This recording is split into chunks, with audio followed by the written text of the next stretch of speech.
Your body actually is creating a lot of the stress hormones that you would need in order to be able to make that decision to fight or to run, right? You're going to need adrenaline to do that. Cortisol also kind of helps you navigate some of these things, but it is inappropriate in most situations for us to go through it. So we really need to know how to calm our body down.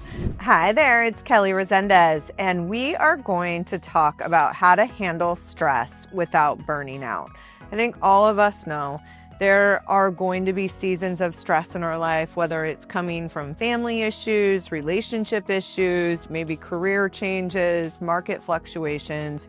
It is really challenging to avoid stress unless you make a decision to do so. But I know that many of you are still going to go through stressful times. So I want to make sure that I give you some ideas today on how you can really navigate stressful seasons in your life without burning out. The last thing any of us want to do is burn out and feel like we've got to run away from our life, go through some of the physical implications that stress can cause, like inflammation, illness, breakdowns, so many different things. So first of all, let's really talk about what stress is. Stress is our body's basically response to challenging situations that typically are outside of our control.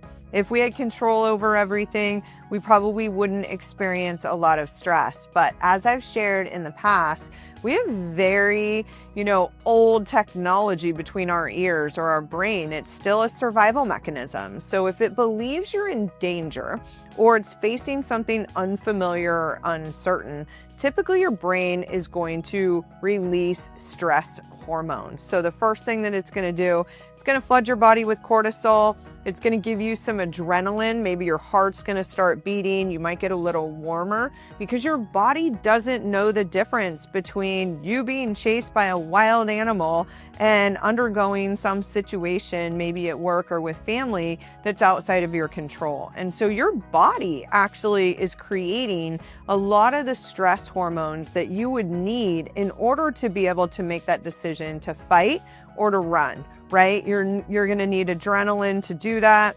Cortisol also kind of helps you navigate some of these things, but it is inappropriate in most situations for us to go through it. So we really need to know how to calm our body down. So the first thing that I would tell you about avoiding some of the stress that you might get along the way is to start your morning with a morning ritual. One that's going to really show your brain how you want to feel that day. I know I've shared in the past a lot of my I am statements that I do.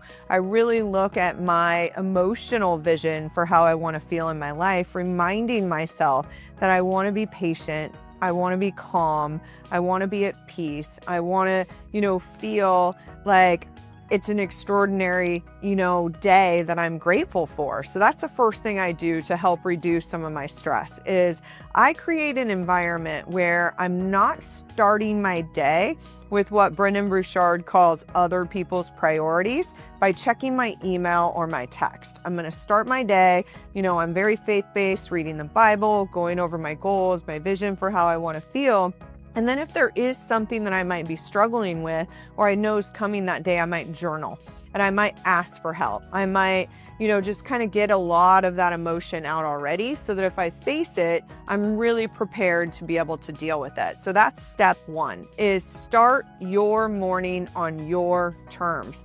That's going to help you be able to navigate stressful situations as they happen over time. The second thing is to be aware of what emotional triggers in your life typically cause stress. So maybe it's traffic in the morning. Maybe it's the line at Starbucks. Maybe it's dealing with, an employee situation or an employer situation at work. Maybe it's helping your kids get ready in the morning. But if you have a good idea of the things that already cause you stress, you're going to be in front of them. I have a trigger management plan that really helps me reduce stress so that as I navigate some of those bigger things, rather than being in a place where I'm reactive, I'm going to be in a place where I'm going to be able to respond to them with more patience, being more accepting, and being more, I would say, in control of my emotional state as I endure those things. So that's the second one, is just have a really good idea of what are those big things that cause stress in your life, and to create a plan that you can manage these triggers as you go. The third thing that I would share is, if you find yourself in an elevated state where you can feel yourself stressed out, the best decision that you can make is to take a moment and breathe. So one of my greatest, I would say, learnings that I have had in my life is the power of breath. It really can bring us back to the present moment, where we're not thinking about the past and we're not thinking about the future. So I use what's called a 5-5-7-5 breathing technique. So the first thing that I'm going to do is I am going to inhale for 5 seconds. I'm going to hold for 5 seconds. I'm going to exhale for 7. Now, why is this important? There is nothing that will calm your nervous system and even your blood pressure, which for those of you struggling with high blood pressure, really learning this breathing technique is going to help you. Exhaling for 7 really sends the message to your nervous system that you're okay, that you're going to get through this situation. So as soon as you're done with that, just pushing all of that stagnant air that you have at the bottom of your lungs. Many of you are really shallow breathers. You don't even think about breath, right? You just breathe in, breathe out, breathe in, breathe out without even giving it a second thought. It's going to push all that stagnant air out of the bottom of your lungs, really cueing your nervous system. You are not in a position where you need to fight or flight. And then the last thing you're going to do is hold again for 5 seconds. So again, it's just 5, breathe in, hold for 5, exhale for 7, or hold for 5 again after you do that. This breathing technique, amongst many others, I have a lot of friends that are, breath experts that do a lot of these things as well, but this is a trick that I really use. The second thing would be, take yourself out of the situation. Most of us make extremely poor decisions. Maybe you've responded to an email that stressed you out, hit send, and then spent days regretting it. We don't want to do that. We don't want to make decisions in the moment when we're in a stressful situation. So we want to take ourselves out, maybe go for a little walk, take a little bit of time. I also have a concept that I call phone a friend. I have friends that rather than jump in the boat and sink with me, making this mound of stress even bigger, how did they do that? I can't believe it. What are you going to do?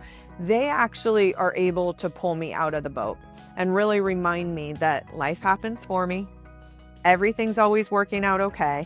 I get back to this centered state of, what is this situation going to teach me? What's good about it? So that's definitely another strategy that I used in that moment. And so I would tell you, just in wrapping this up, number one, over time, you can learn how to navigate life without stress. I've been working on this for 25 years, and I'm in a really good space now where it is rare that I experience stress, because I welcome the unfamiliar. I love the uncertain. I love to learn new things when opportunities that maybe a closed door presents, rather than stress out about them.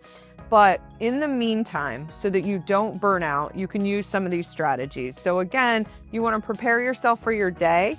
You want to make sure that you have a really good handle on what are reoccurring stressful situations that you can minimize.